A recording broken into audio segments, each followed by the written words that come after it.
O tema dessa mensagem é boas notícias. Parece difícil de acordo com o ano que a gente acabou de viver. 2022 não foi um ano muito fácil para o Brasil, não foi muito fácil para nós. Todos tiveram as suas diversidades, tem aquelas que impactam o Brasil, mas talvez teve algumas que impactaram diretamente a sua casa. E fica talvez um pouco pretensioso dizer que o ano de 2023 será um ano de boas notícias. Mas eu quero te dizer, lindo, que debaixo de uma palavra, em nome de Jesus, 2023 vai ser o melhor ano da sua vida. Amém? Amém. Gênesis, capítulo de número 18, versículo de número 9. 18 de Gênesis, versículo 9, diz o seguinte: e eles lhe disseram: onde está Sara, a tua esposa? E ele disse: ela está na tenda. E ele disse: eu certamente retornarei a ti de acordo com o tempo da vida. E eis que Sara, tua esposa, terá um filho. E Sara o ouviu na porta da tenda que estava atrás dele. E Abraão e Sara eram velhos, bem adiantados em idade, e já não...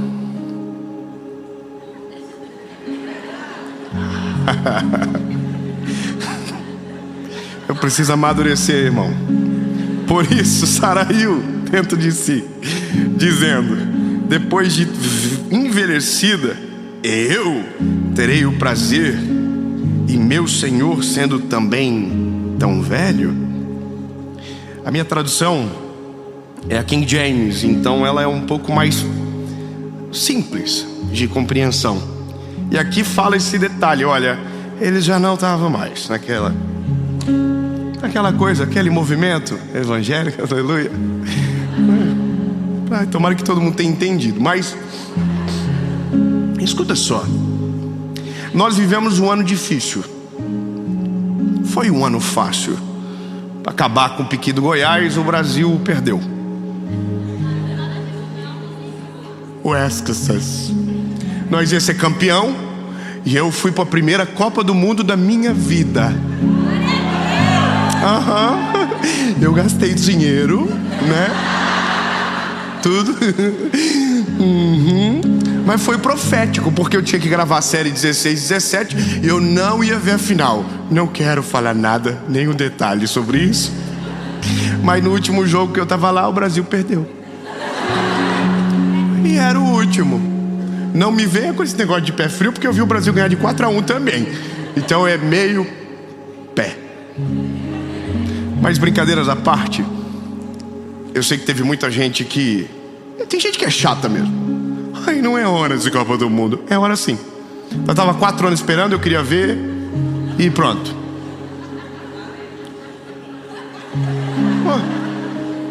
Irmão, resumindo a ópera, não foi um ano simples. Foi um ano difícil. Foi um ano complicado. A gente saiu de pandemia, aí teve eleição, confusão, grupo de família, treta, um para um lado, outro para o outro. Tem gente que até agora não fez o Natal, porque não dá para fazer amigo secreto, porque ninguém mais é amigo. Aí o meu amigo secreto votou. Muito chato. Não foi um ano fácil. E nós agora estamos no final. E eu vou falar algo para você que é determinante sobre o que você pode viver em 2023, de acordo com aquilo que você entregar nesse final de 2022. Algumas palavras são difíceis de ouvir, porque algumas não fazem muito sentido. Por exemplo, eu sei que alguém vai olhar isso, boas notícias, e vai falar: boa notícia para você, e vai dar as suas desculpas e já vai dar a sua sentença sobre o ano que vai vir. Não vai dar certo. vai ser a mesma coisa. As pesquisas dizem que o mercado vai afundar. As pesquisas dizem isso, mas vai ter picanha. Bom, tem muita... Não, calma, gente. Promessas, estão tudo dizendo para nós. E a gente está com expectativa. Só que a nossa expectativa não pode estar nisso, porque senão a gente vai viver uma vida cíclica baseada em homens que são transitórios. Senão a gente vai viver a vida inteira infeliz, porque não há nada bom à nossa volta. Sempre tem uma treta acontecendo, sempre tem uma má notícia. Então, freia tudo. Freia tudo e esqueça tudo a partir dessa palavra. Eu te convido a dar um reset no seu caderninho. Como assim? É que esse é um período onde todo mundo diz: pega o caderninho do sonho e escreve o que você quer para 2023, não é verdade? Aí você fala assim: 2023 eu vou comprar um carro top. E aí você diz o carro. Aí você fica: olha, mentaliza o carro. Aí você fala assim: eu vou comprar a casa tal. E aí você coloca: nossa, esse ano eu não vou brigar. Amém. Aí, né? Se tivesse terceiro turno, eu ia ficar brigando até Jesus voltar.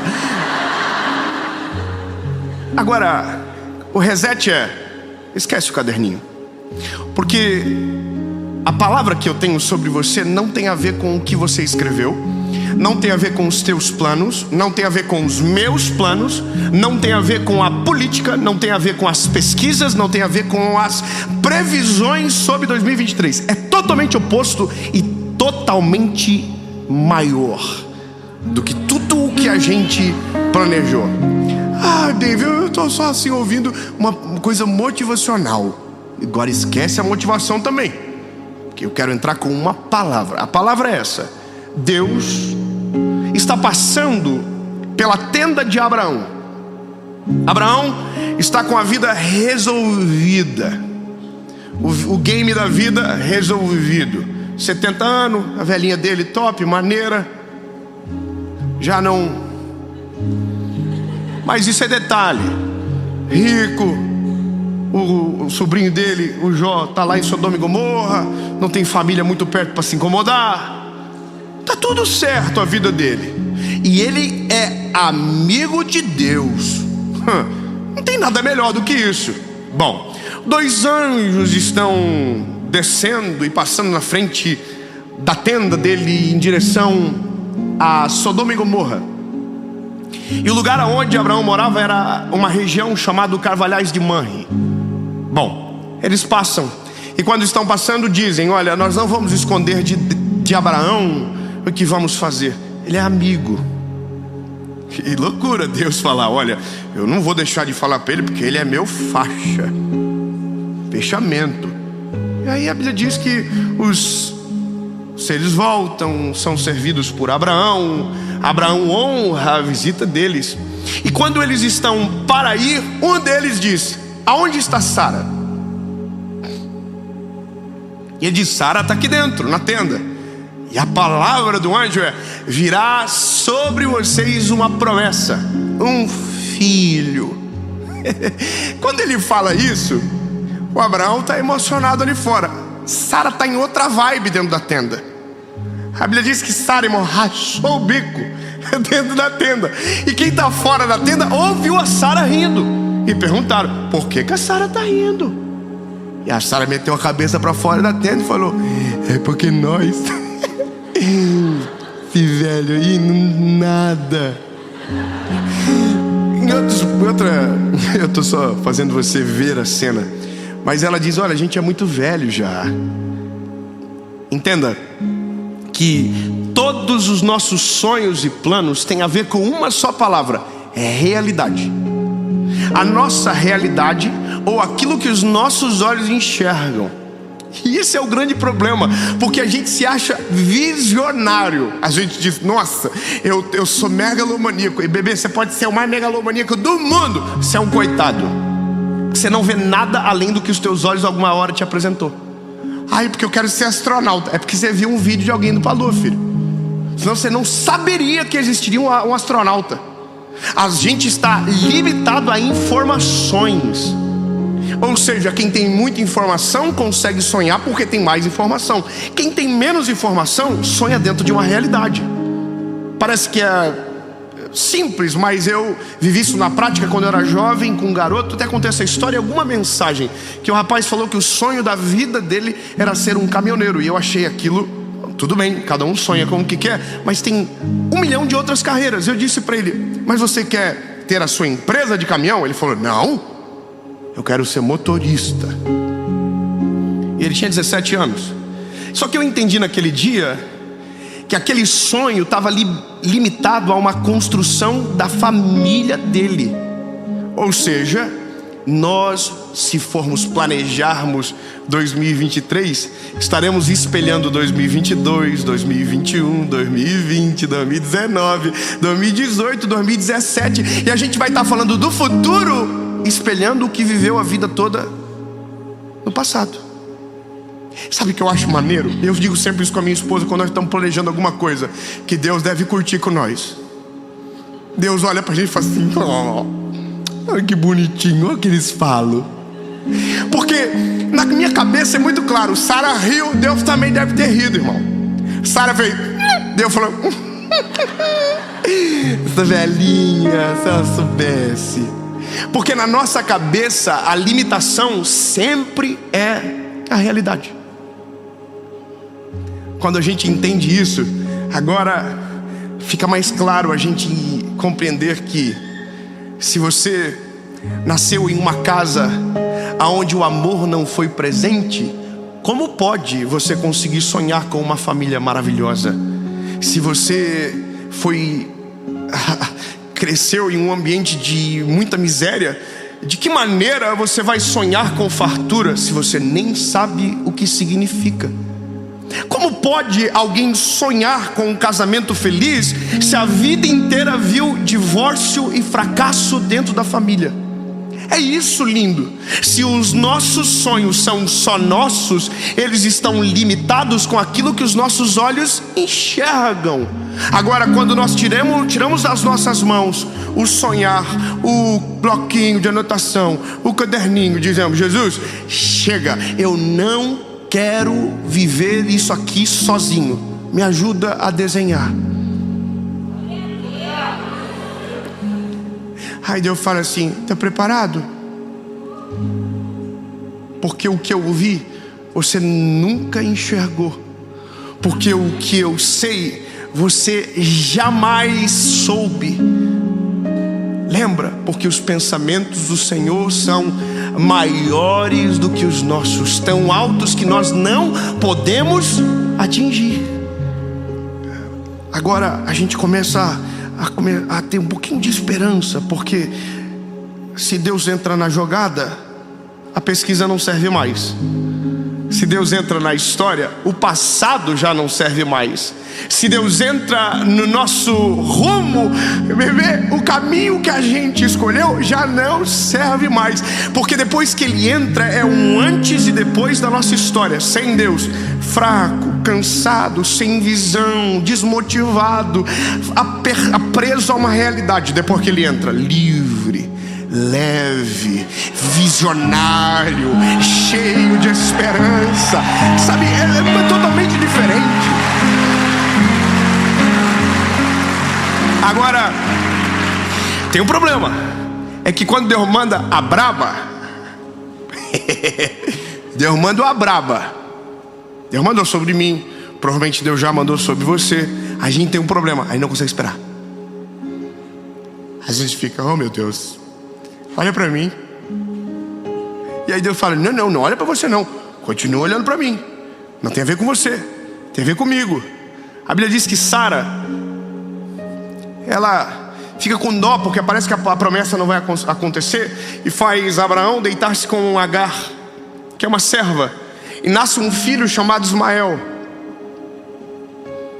Ou seja, tentou se adaptar à promessa para facilitar o processo, não dá certo. O que Deus fala acontece de acordo com a vontade dEle, não com o nosso improviso. Eu vou clarear isso nos teus ouvidos para você nunca mais esquecer. Meu lindo, o seu 2023 não será um ano de atalhos, não será um ano de improvisos, não será um ano, sabe, de faz como dá. Não. Se Deus estiver no controle, na direção, tomando o rumo, o leme da história vai ser a história perfeita. Não haverá erro, não haverá fracasso, não haverá falhas e não haverá atalhos, porque se Deus é o caminho, Ele não pega atalhos. Você está entendendo, meu lindo? O seu 2023 não tem a ver com o que você sonhou, tem a ver com aquilo que Deus já viu sobre você.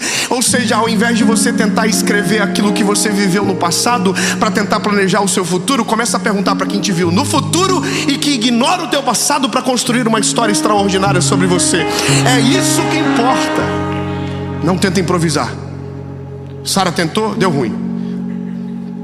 Nasceu Ismael, mó treta, Sara foi embora, confusão que dura até hoje. Até hoje dura. Até um dia que estava com 100 anos. Quanto tempo? Tem que respeitar. 100 anos. Um dia a Sara passou com um vestidinho maneiro. É que vocês romantizam tudo, né?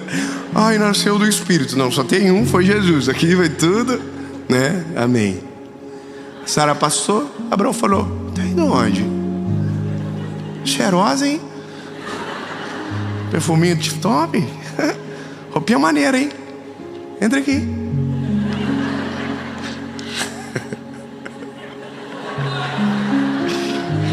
Eu vi uma palestra uma vez de casal, que os velhinhos foram fazer a palestra e o pastor falou sobre ser carinhoso.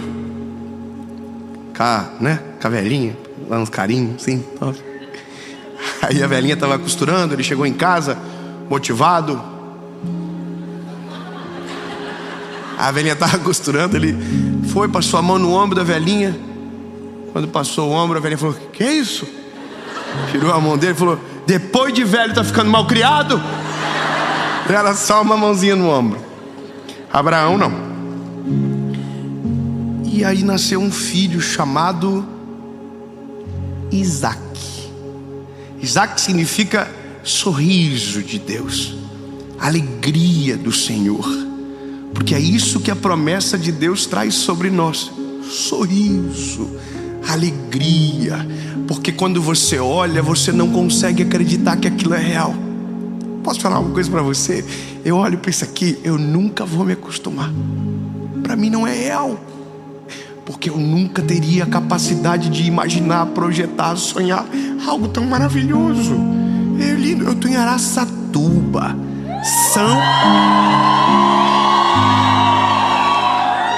É que vocês, eu não sei se você que está em casa consegue sentir. Ai, o povo aqui não é normal não, amor. O povo aqui é... E glória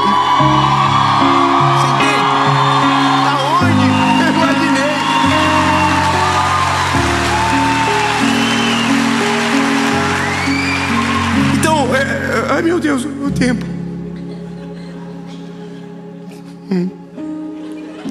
Já nasceu o Isaac? Ai, graças a Deus, então estamos no final. Então deixa eu te falar um negócio para você. Em algum momento, Sara se sentiu abandonada pela promessa e tentou improvisar. Mas a promessa nunca havia abandonado ela. A promessa só tinha o tempo certo para acontecer. Então, eu quero dar uma palavra para você que viveu 2022 se sentindo como se a promessa de Deus sobre você não vai acontecer, não vai ser a sua realidade, porque te parece que tanto tempo se passou que aquilo que Deus prometeu não será a tua realidade. Ai, linda, oh meu lindo, deixa eu te falar algo. Promessa de Deus, sério? Jamais ela deixará de ser cumprido na sua história. Portanto, não tente improvisar, não fuja, ou não desacredite, porque se Deus prometeu, vai acontecer. Então deixa eu declarar algo de Jesus sobre a sua vida. Será em 2023 o melhor ano da sua vida, o melhor ano da sua história, e tudo aquilo que Deus te prometeu, e eu abençoo e profetizo isso sobre a minha história também. Tudo aquilo que o Senhor Jesus te prometeu vai acontecer. Os improvisos ficarão para trás, a falta de fé e esperança serão apagadas, e o Senhor tomará conta da história. Em nome de Jesus.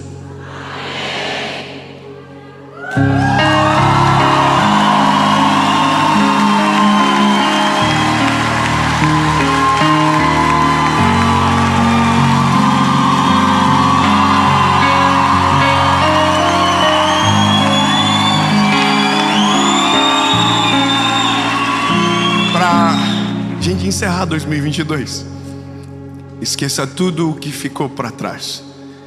Esqueça as frustrações, esqueça as crises, as previsões para o próximo ano. Esqueça tudo. Pega o caderninho que você escreveu os planos, só uma rasgadinha, e abre outra página. Não rasga o caderno, rasga a folhinha. O caderno deixa. Aí você vai fazer diferente esse ano. Ao invés de você sentar sozinho e desenhar planos de acordo com aquilo que você viveu ou que pensa que vai viver, chama Jesus para conversa.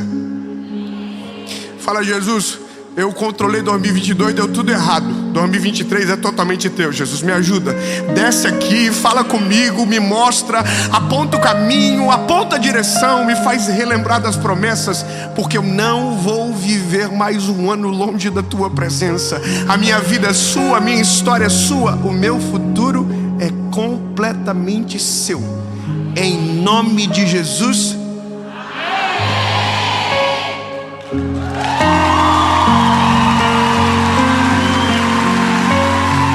Jesus, muito obrigado, Senhor. Obrigado porque 2022 está ficando para trás. Eu sei que é um marco de virada de ano e que parece que muita gente espera para agora para viver algo novo. Mas está tudo bem, Jesus. Pelo menos temos uma esperança de algo novo. Só que agora, Jesus, não é uma esperança baseada em nós, não é uma esperança baseada no que dizem, é uma esperança baseada na tua palavra. Jesus, faz conosco como o Senhor fez com Sara, como o Senhor fez com Abraão. As promessas, Jesus, as promessas que ficaram para trás, sejam lembradas no céu, sejam resgatadas na nossa alma, e que esse próximo ano seja um ano que a gente possa celebrar tudo aquilo que um dia foi só uma palavra, se tornando a nossa realidade. Em nome de Jesus, amém. Feliz ano novo. Que o Senhor Jesus abençoe você, a sua casa, a sua família, e que 2023 seja o melhor ano da sua vida.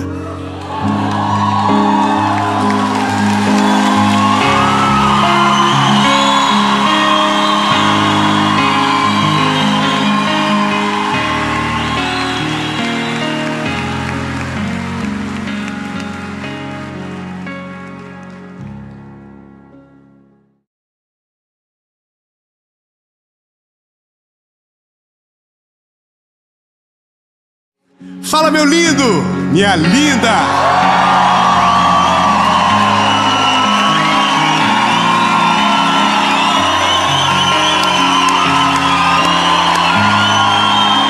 Aleluia. Essa é a última mensagem da série.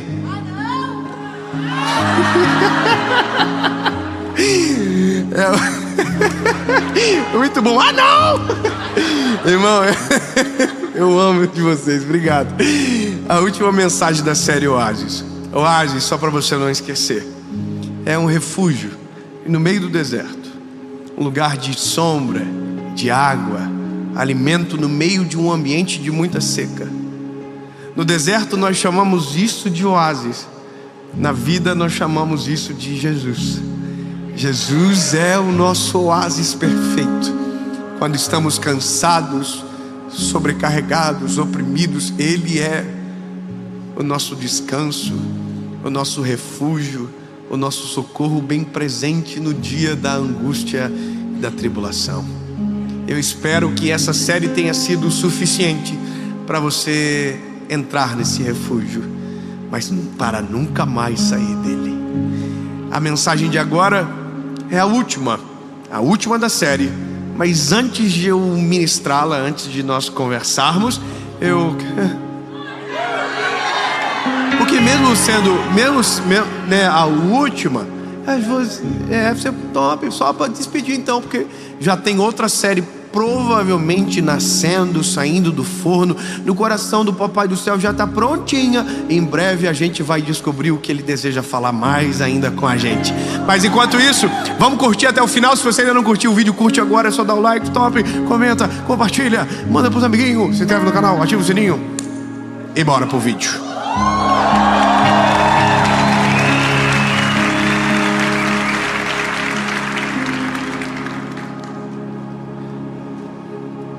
Deuteronômio, capítulo 20, versículo de número 4. Pois o Senhor vosso Deus é o que vai com vocês a pelejar contra os vossos inimigos, para salvar vocês. Em uma outra versão diz: quando os teus olhos se levantarem e forem muitos os inimigos, lembre-se, o vosso Deus irá contigo para te salvar. Amém? Eu sou suspeito para algumas coisas, porque todos nós carregamos os nossos defeitos e qualidades. E eu tenho um problema, às vezes eu não consigo abrir o meu coração para falar o que eu estou vivendo. Eu não consigo pedir ajuda. Eu não consigo falar o que eu estou sentindo, mesmo falando bem às vezes. Mas eu não consigo. Eu não consigo, pedir socorro. Às vezes mesmo machucado, lanhado pelo caminho em alguma batalha, eu não consigo. Eu não sei se é porque eu tenho medo que alguém vai usar algo contra mim, a minha fragilidade pode se tornar uma arma, mas eu não sei. Eu só sei que eu preciso aprender com essa palavra tanto quanto você. E o motivo de ministrar ela é porque ela tem me ministrado muito, tem falado muito ao meu coração.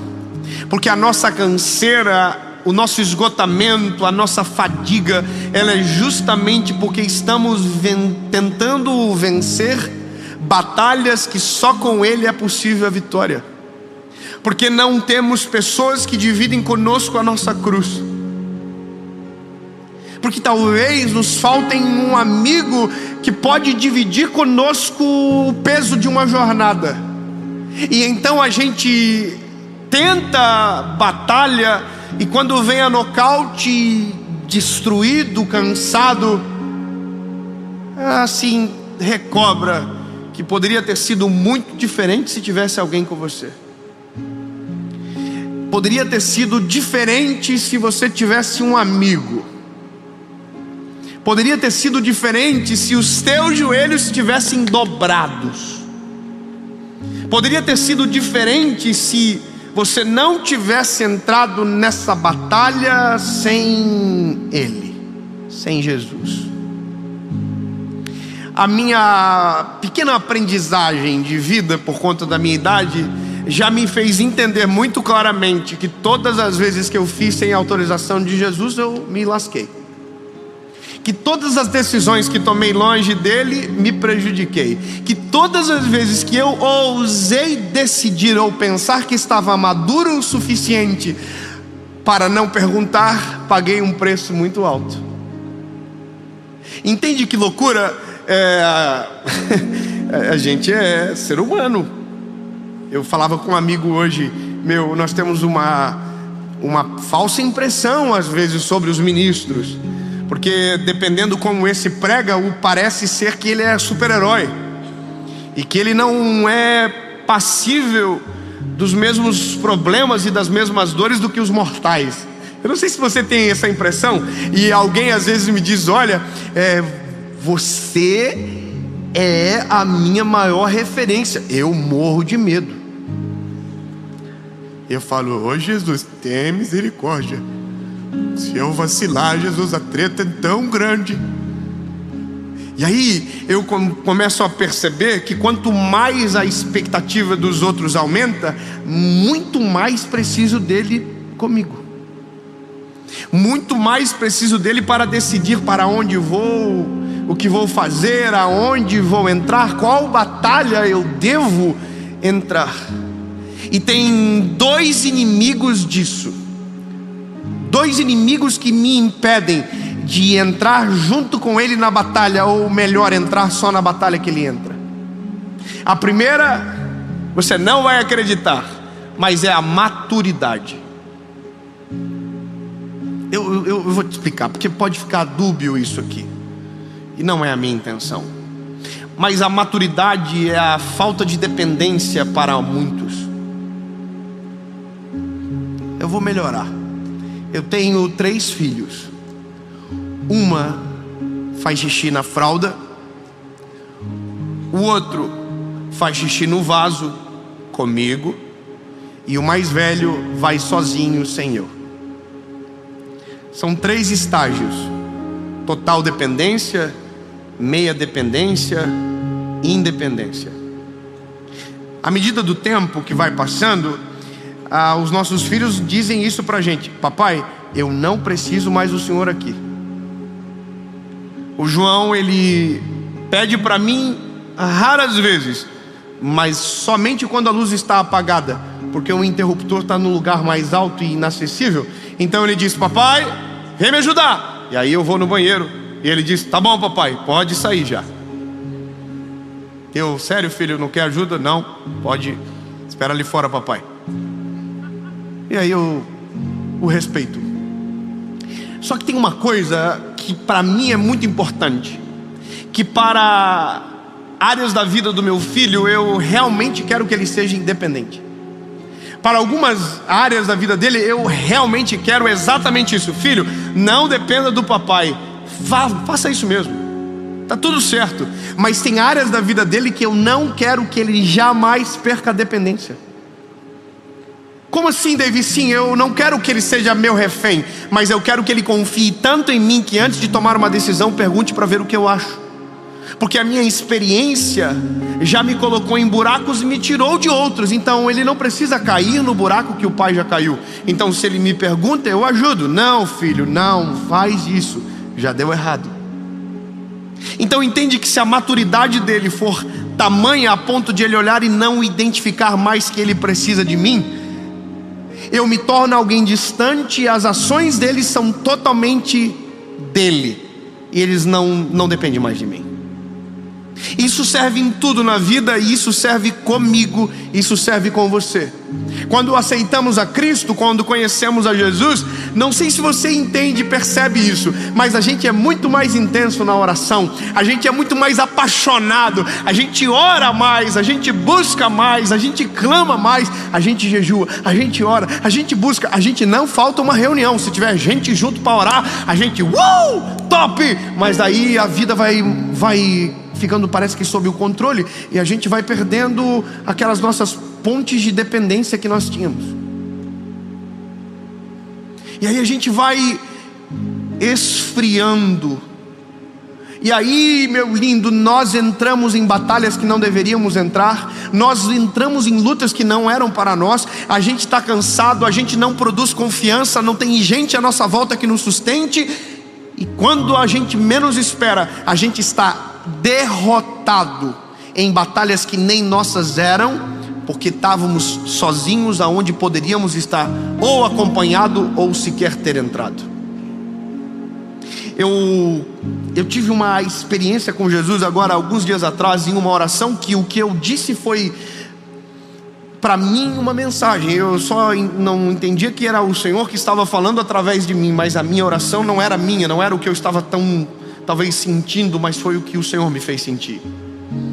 Eu tinha que tomar uma decisão muito grande, e na minha oração eu falei algo para o Senhor. Eu falei: Jesus, eu sei o que devo decidir.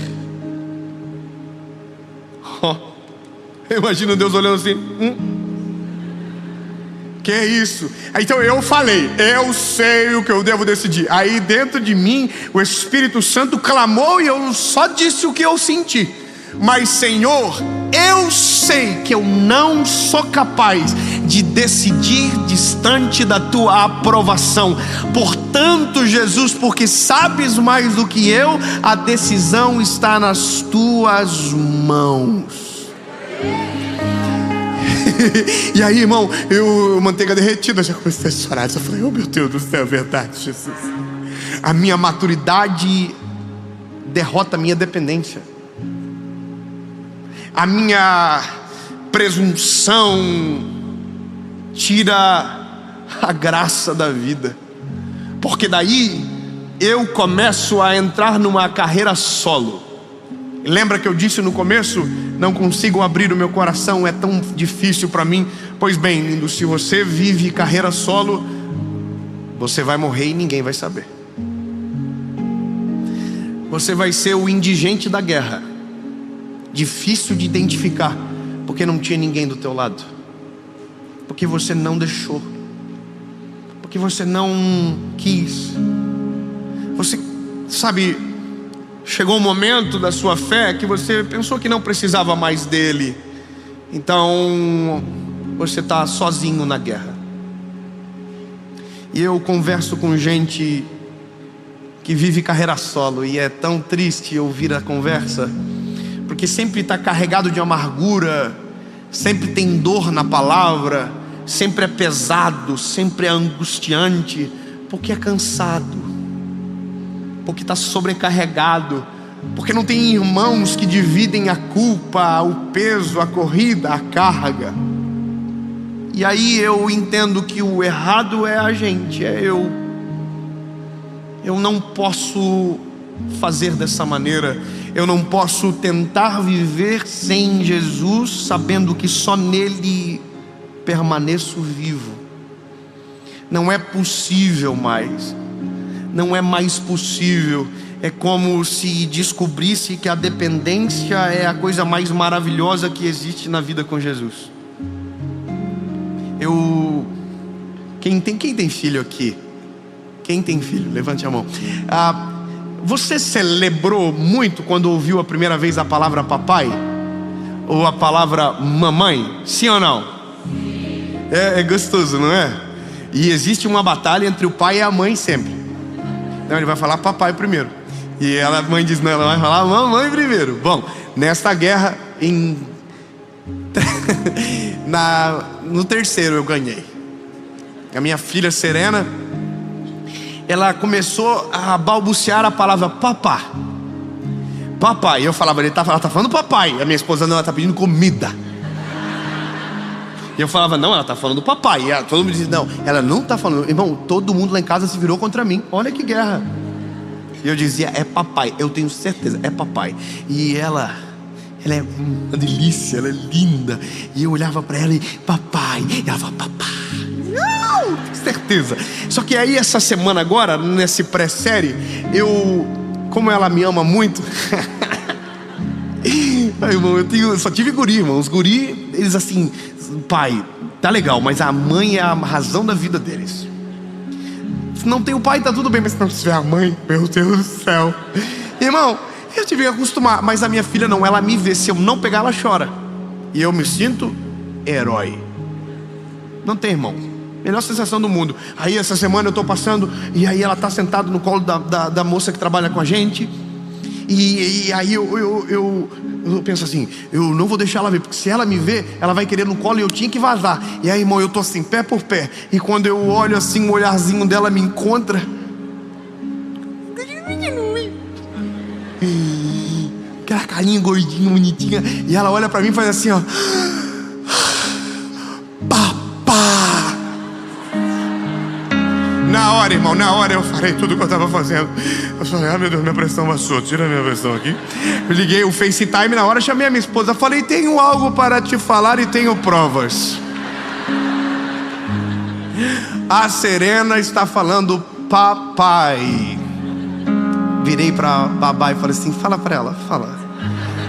E ela falou assim, é verdade. Eu não queria ter que reconhecer, mas é verdade.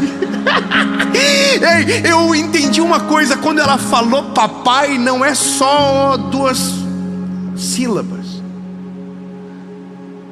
É algo muito maior o que ela está dizendo. O olhar dela não é só um olhar, é muito mais o que ela está fazendo.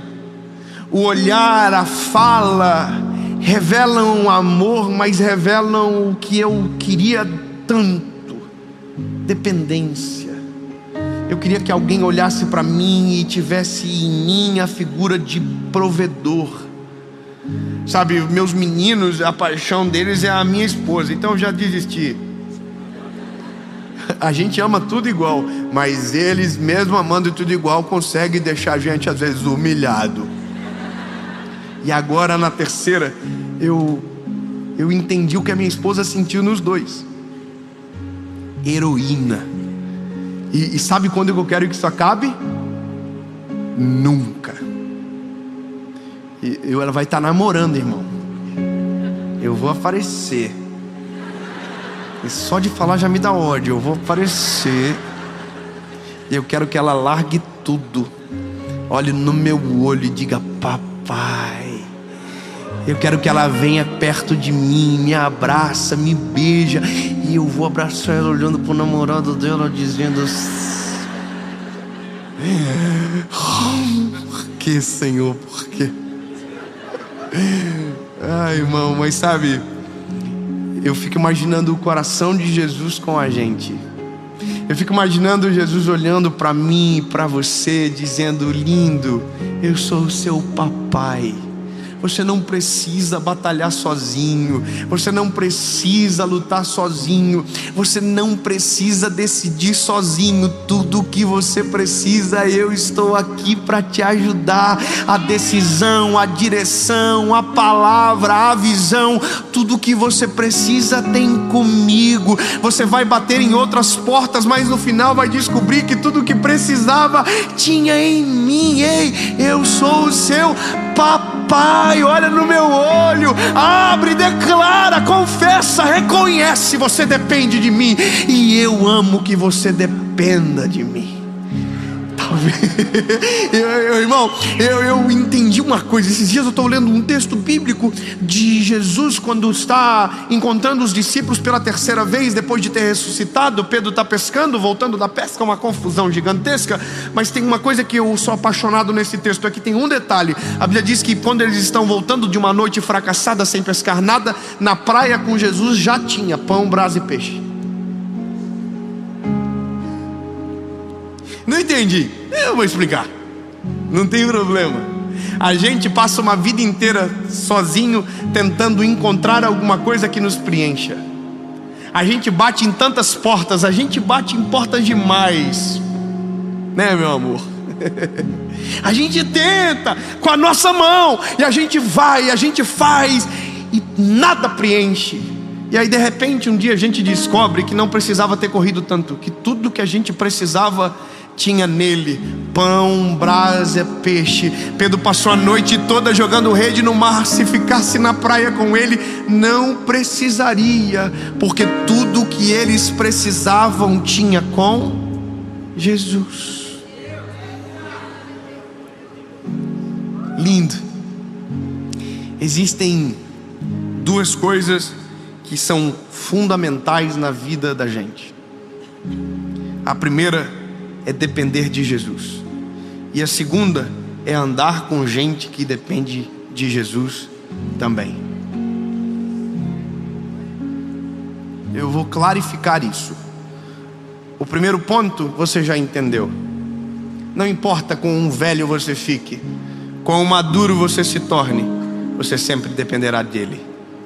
Até porque tem coisas que mesmo a gente sendo velho, cascudo, inteligente, achamos que sabemos tudo, tem coisa que Deus diz assim: Tadinho, sabe de nada, inocente.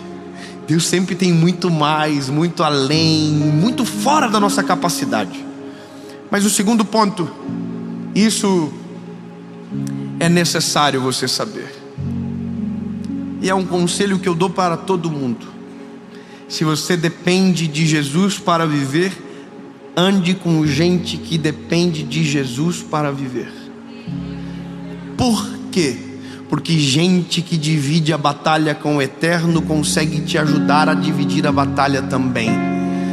Eu vou deixar bem claro isso. Eu estou pregando aqui hoje, mas essa batalha eu não guerreio sozinha.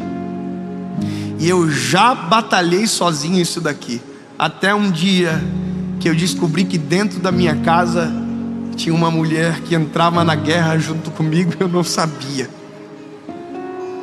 Ela não sobe no palco, ela não fala no microfone, mas quando eu estou aqui, ela dobra o joelho dentro de casa.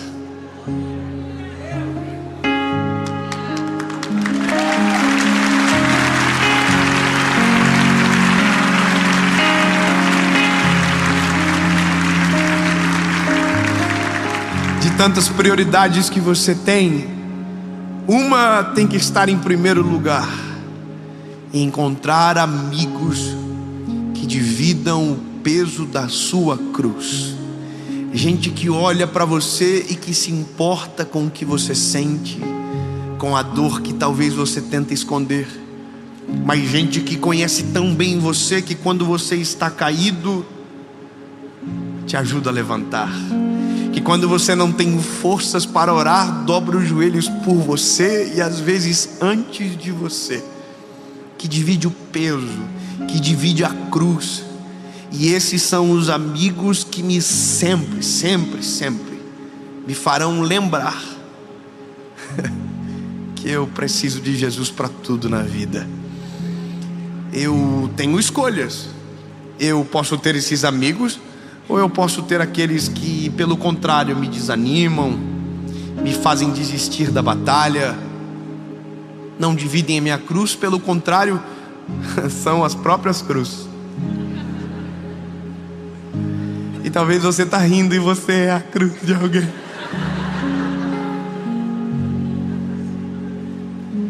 Eu termino aqui.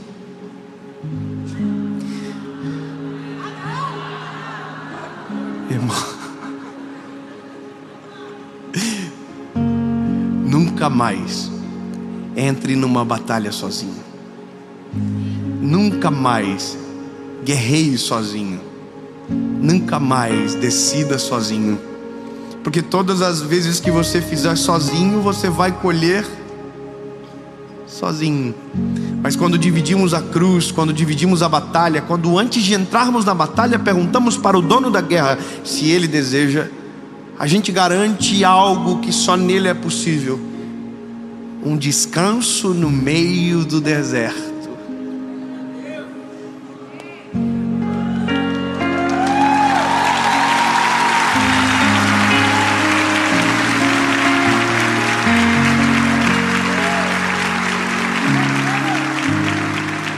E o nome disso é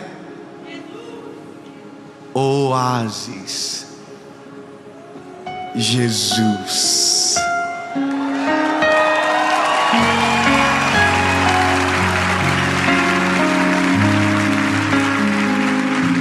Jesus, Tu és o nosso Deus, o nosso Senhor e o nosso Salvador.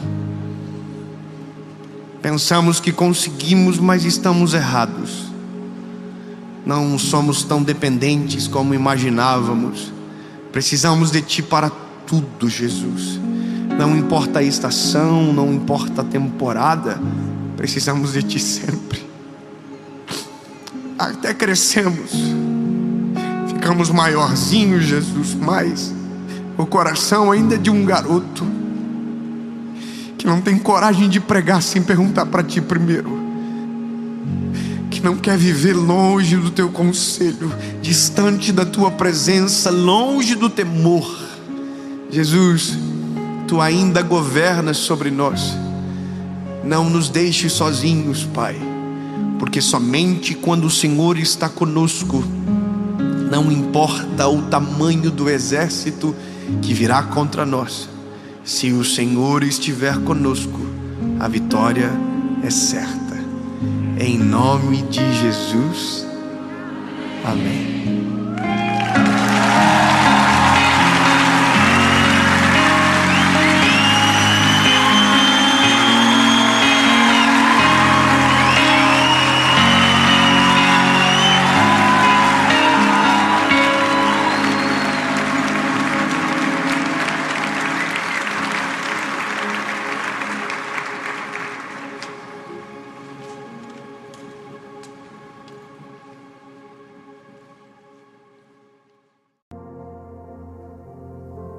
Jeremias, capítulo de número 18, verso de número 1 diz: a palavra do Senhor que veio a Jeremias dizendo: levanta-te e desce à casa do oleiro, e lá te farei ouvir as minhas palavras. E desci à casa do oleiro, e eis que ele estava fazendo a sua obra sobre as rodas. Como o vaso que ele fazia de barro se quebrou na mão do oleiro, tornou a fazer dele outro vaso, conforme o que pareceu bem aos seus olhos fazer. Perceba uma coisa: Deus manda Jeremias descer à casa do oleiro, porque ele quer falar algo a Jeremias. Então, a ordem é descer para ouvir.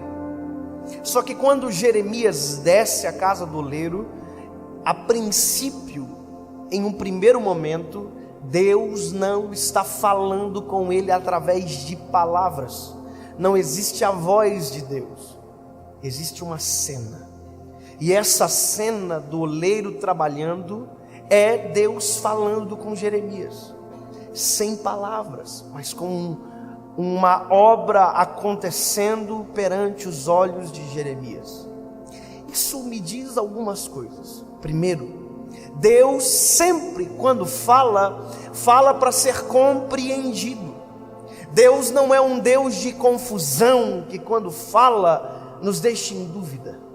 Sempre quando Deus fala, nós entendemos. Ou seja, quando você diz que não sabe se foi Deus que falou com você, provavelmente não foi Deus, porque se fosse Deus, você teria certeza. Deus não deixa dúvida, Deus se faz entender de várias formas. Quando Deus fala através de Jesus no Novo Testamento, quando é Cristo falando, Cristo se utiliza de parábolas. Por quê? Porque queria ser compreendido. Ou seja, no Velho Testamento e no Novo Testamento, quando Deus fala, Cristo fala, sempre há compreensão, não há dúvida. Então, nesse processo de Deus falar com Jeremias é explicável, porque quando Deus chama Jeremias, no capítulo 1, a Bíblia diz que Jeremias fala para o Senhor: Senhor, eu ainda sou uma criança. E aí Deus tranquiliza ele dizendo: Jeremias, fica tranquilo, que o que você falar serão as palavras que eu vou colocar na sua boca. Ou seja, se há limitação em você, essa limitação será vencida, porque quem vai usar você sou eu. Aleluia. E aqui, queridos, quando Jeremias desce à casa do oleiro, há um silêncio da voz de Deus, e parece que eu vejo isso. Jeremias para e fica observando o oleiro trabalhar enquanto a voz de Deus não se manifesta. E a Bíblia diz que o trabalho do oleiro acontece na frente de Jeremias. Mas veja, quantas vezes a gente já ouviu esse texto? Quantas vezes a gente já ouviu alguém pregar acerca desse texto? E olha, tudo que a gente ouve, tudo que a gente canta gera um filtro para que a gente olhe para uma palavra como essa e talvez perca detalhes que mudam todo o cenário. Quer ver? A gente cantou durante muito tempo que o oleiro quebrou o vaso, e que o oleiro quebra o vaso e faz de novo. Quebra-me, Senhor, e me faça de novo. Quantas vezes a gente cantou isso? Só que quando você vai para a palavra, você vai perceber que o oleiro nunca quebrou um vaso. Porque quebrar um vaso é falta de perícia. Quebrar um vaso é falta de habilidade. E se tem uma coisa que o oleiro não tem, e aqui eu sei que você sabe do que eu estou falando, se tem uma coisa que o oleiro não tem, é falta de perícia. Ele é perfeito no que faz, ele não erra e ele não abre margem para perder o investimento dele. Ou seja, se o oleiro não quebrou, o que aconteceu? O texto diz: o vaso quebrou-se na mão do oleiro. Sabe o que é isso? O problema não é o oleiro, o problema é a matéria-prima que é ruim. O problema não é a habilidade ou inabilidade do oleiro, não. O problema é que a matéria-prima é barro. E barro é barro. Aliás, o que me alegra é saber que o oleiro chama de vaso aquilo que nem ainda vaso é. O oleiro olha para o barro e diz: isso aqui é vaso. Enquanto todo mundo olha para barro e chama de barro, o oleiro diz: isso aqui para mim é vaso. Ou seja, ele é o único que olha para aquilo que todo mundo despreza e diz: não, é vaso. Mas não tem formato de vaso, mas eu sei fazer, eu sou oleiro. Então, essa é a primeira fase. O oleiro pega o barro, pega algo que ninguém valoriza, que está no chão, coloca sobre as rodas. A roda começa a mexer, ele molha as mãos e começa a trabalhar no barro.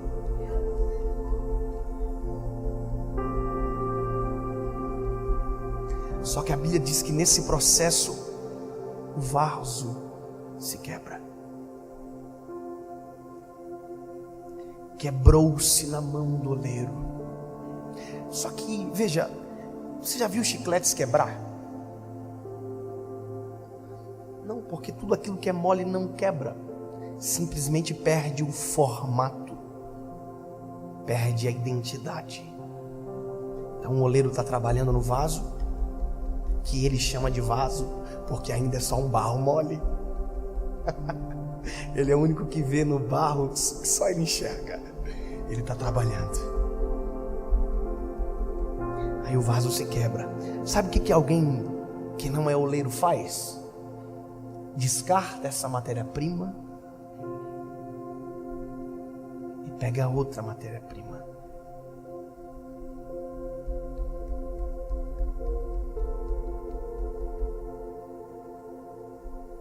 Mas a Bíblia diz que o oleiro não. O oleiro, quando o vaso que é barro e que ele chama de vaso perde o formato, é isso aqui que acontece.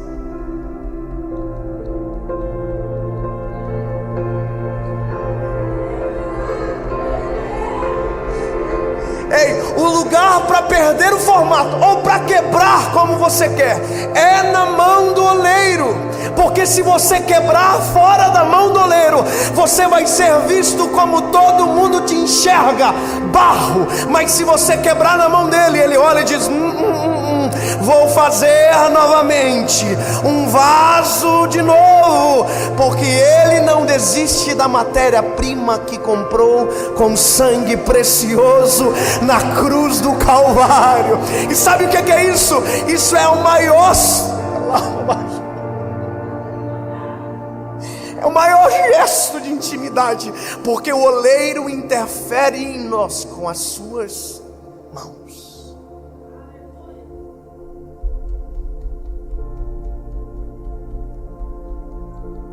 Quebrou?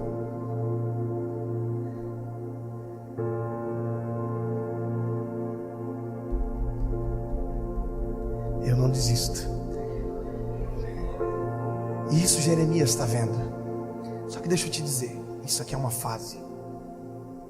E a nossa vida é feita de fases. Fases nas mãos do oleiro. Porque veja, esse vaso ainda não pode ser colocado nada dentro dele.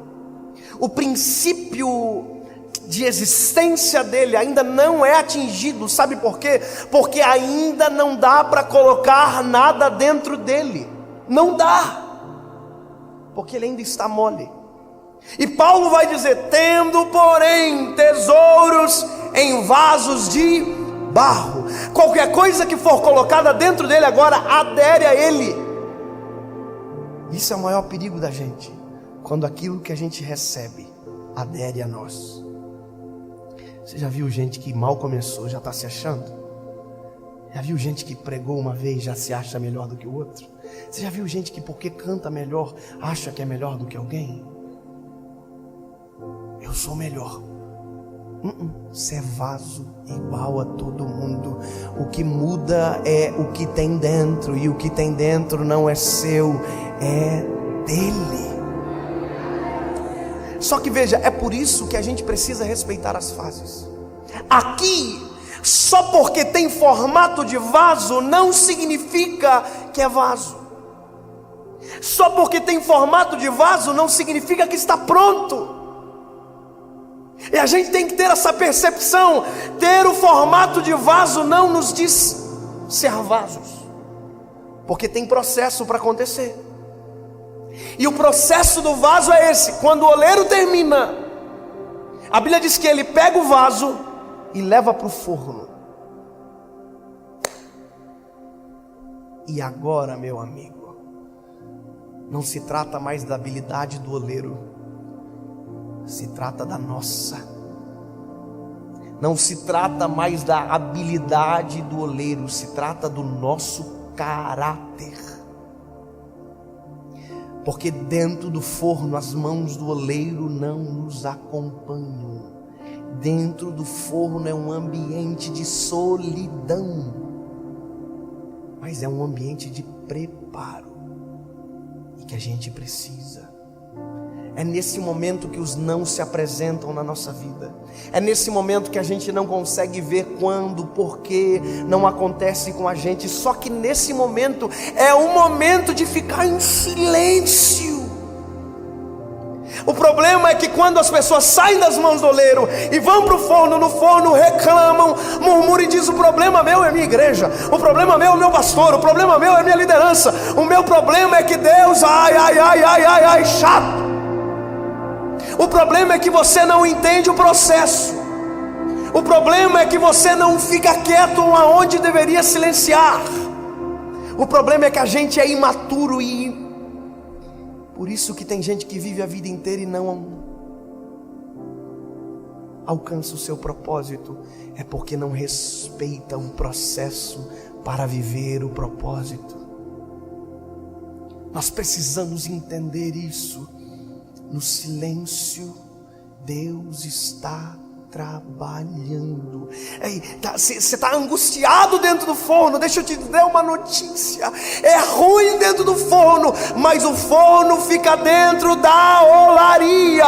Enquanto você está no forno, o oleiro está fazendo outro vaso, mas olhando para você, porque daqui a pouco vai chegar o momento que ele abre o forno e aquilo que era barro mole agora é vaso.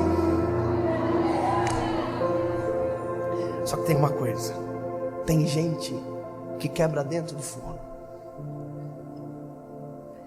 e o forno não se abre enquanto o processo não termina para quem estiver junto. Sabe que isso acontece?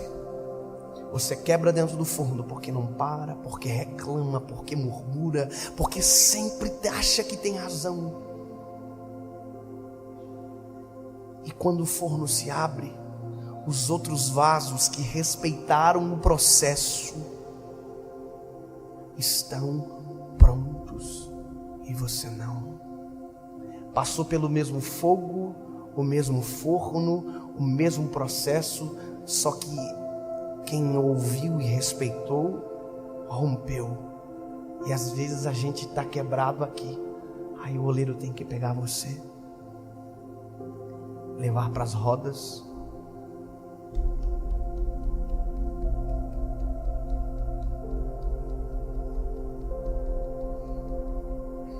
E talvez aqui vai ter que quebrar. Porque aqui você já não é mais aquela matéria-prima fácil de lidar. Você já está rígido, mas quebrado. Está rígido e quebrado. Ainda bem que o oleiro sabe trabalhar com essa matéria-prima. Posso te dizer uma coisa? A Bíblia diz que Jesus olha para os discípulos e diz: ficai em Jerusalém, até que do alto sejais revestidos de poder. Eles estão 3 anos e meio andando com Jesus. Eles pensam que estão prontos, eles vão acontecer, eles estão estourando. E Jesus diz: fica em Jerusalém, vocês precisam de algo a mais. Atos capítulo 1 versículo 8 diz: e recebereis virtude do alto, e serão as minhas testemunhas em Jerusalém, Judeia, Samaria e até os confins da terra. Você prestou atenção? Para você poder sair daqui, você precisa terminar o processo. Você precisa de algo a mais. 3 anos e meio andando. Foi 3 anos e meio. Judas quebrou e foi embora das mãos do oleiro. Pedro quebrou, mas voltou para as mãos do oleiro. Você está entendendo? Tem gente que quebra e desaparece. Tem gente que quebra e diz: não, me leva para as rodas novamente. Não desiste de mim. Aí o oleiro diz: é óbvio que eu não desisto de você. Vem pra cá, barrinho ruim, eu vou te colocar nas rodas e vou refazê-lo. E são 3 anos e meio trabalhando. Aí quando Jesus vai aos céus, eles vão pro forno.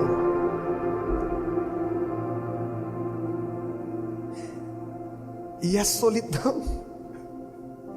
Atos diz: e eles estavam no templo todos os dias, adorando e bendizendo ao nome do Senhor. Só que para pensar, Cristo não está mais, o Espírito Santo ainda não desceu, e o Santo dos Santos perdeu o propósito, porque o véu já havia rasgado de alto a baixo. Eles estão adorando, mas não há manifestação, é silêncio. Eles estão adorando, mas ninguém desce.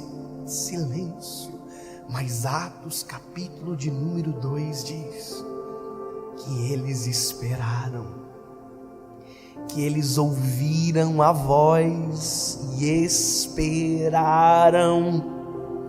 E porque esperaram, o forno se abriu. Atos capítulo 2. E cumprindo-se o dia de Pentecostes, estavam todos reunidos no mesmo lugar, quando de repente um vento impetuoso encheu o forno aonde eles estavam, e foram ouvidas línguas repartidas como que de fogo. Algo a mais. Pedro negou. Pedro cortou a orelha do soldado. Pedro queria voltar a pescar, desistir. Mas agora, Pedro, cheio do Espírito Santo, depois de passar pelo processo, diz: deixa que eu vou explicar para vocês o que está acontecendo. Pedro prega e 3.000 almas aceitam a Jesus. Deixa eu dizer para você uma coisa: depois de pronto, sabe a sua casa? Você vai ganhar ela para Jesus. Sabe a sua escola? Depois de pronto, tudo que você falar, Deus vai realizar. Porque o propósito acontece quando nós respeitamos as fases. Deus vai usar você, mas antes, deixa Ele terminar o processo.